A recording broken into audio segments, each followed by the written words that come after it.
And I got to find Code Devil starting right off the top. He is Earl Ingram. He is a radio host of the Earl Ingram Show, mostly right here on Devil Radio. How you doing, Earl? I'm doing fine, man. It's always good to have an opportunity to spar with you.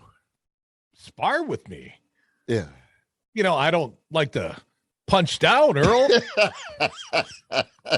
Before we even came on the air, you were telling our producer, Fancy Brian, you're like, when I met Mike Crute, and that was like 5 years ago, Earl, he said, I had a complete black head of hair. And I said, yeah, but don't blame me because you ran out of ink and polish, man. Hey, man, it's gray now.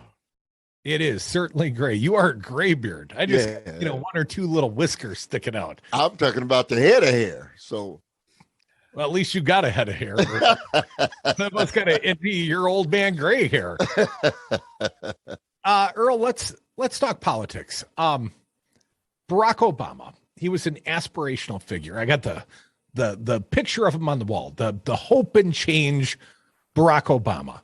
And we all did hope. And I think many of us were lifted by his candidacy. And I'm speaking as a white man here. But there were a lot of people that perhaps didn't, exalted the fact that Obama had won the presidency. In fact, I know better. And in fact, Earl, perhaps Barack Obama, perhaps the election of the first black president, maybe it set this Republican Party on this racist path it's currently on. Morning Joe this morning, Joe Scarborough, the former Republican, now talking head. He's finally gotten around to admitting it, Earl. Want to get your opinion. Did the freaking GOP lose its mind because a black man got elected president? Well, the GOP already had its own issues prior to the election of Barack Obama. But clearly, once Barack Obama became elected, whatever their racist tendencies were, and they were always there, they came out of the closet. They felt more emboldened. And so what we see now is really the outcome of the fact that Republicans have sent a message that, we are never, ever going to allow that to ever occur again in this country. And it's one of the reasons why when you heard Donald Trump and others say, take the country back, I believe, and this is my opinion, that they were pointing back to a time when the very thought of any black man would dare think about becoming the president of the United States was clearly just a figment of somebody's imagination. And so they still don't believe to this day that was able to occur. Earl, I didn't know at the time, but when Barack Obama was elected on I believe it was his inauguration night, and we find this out after the fact, and I've never heard of anything so cynical, but Paul Ryan and the Republican caucus, the leadership, they all got together for an expensive dinner and I suspect some very expensive wine and some stogies, and they came up with a plan. And the plan was basically to block any successes for the first black president.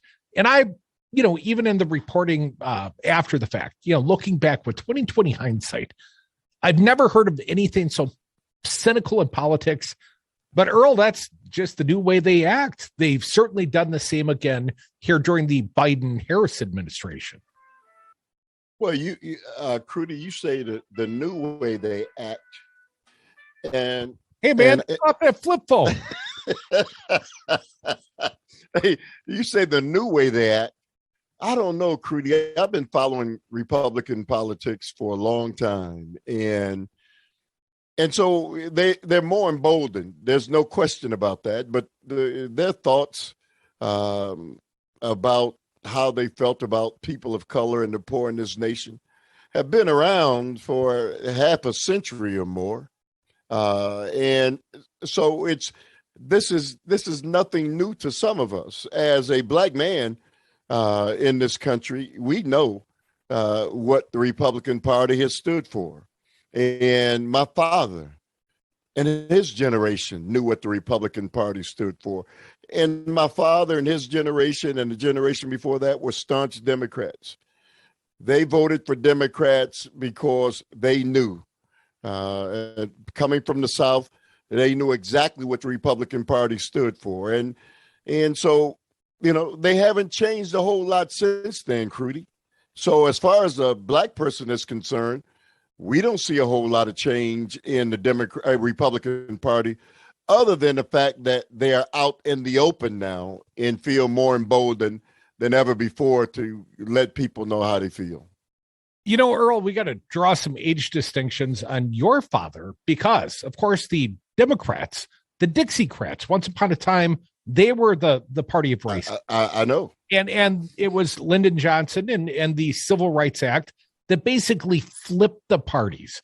And the 2021 version of the Republican Party, well, hell, they'd like to claim they're still the party of Lincoln. But of course, we know they're anything but, Earl. So when you talk about your dad being a staunch Democrat, I suspect he was an LBJ Democrat, a Kennedy Democrat, and the such. Well, there's no question. I remember as a young boy, when televisions were coming into vogue, and my dad and Reverend Dr. King and the movement and really John F. Kennedy and what they stood for, and that movement, and how my dad and his generation were excited about those men and Democrats and changing of ideals as it related to people of color.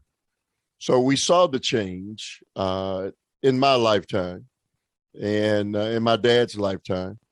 But what is taking place now is, as Republicans try to claim credit for freeing the slaves, that's a long way away from the Republicans of today, Crudy, to try to say, well, and I hear Republicans tell me that constantly, are you aware that it was our party that overthrew slavery? And I'm like, come on, man.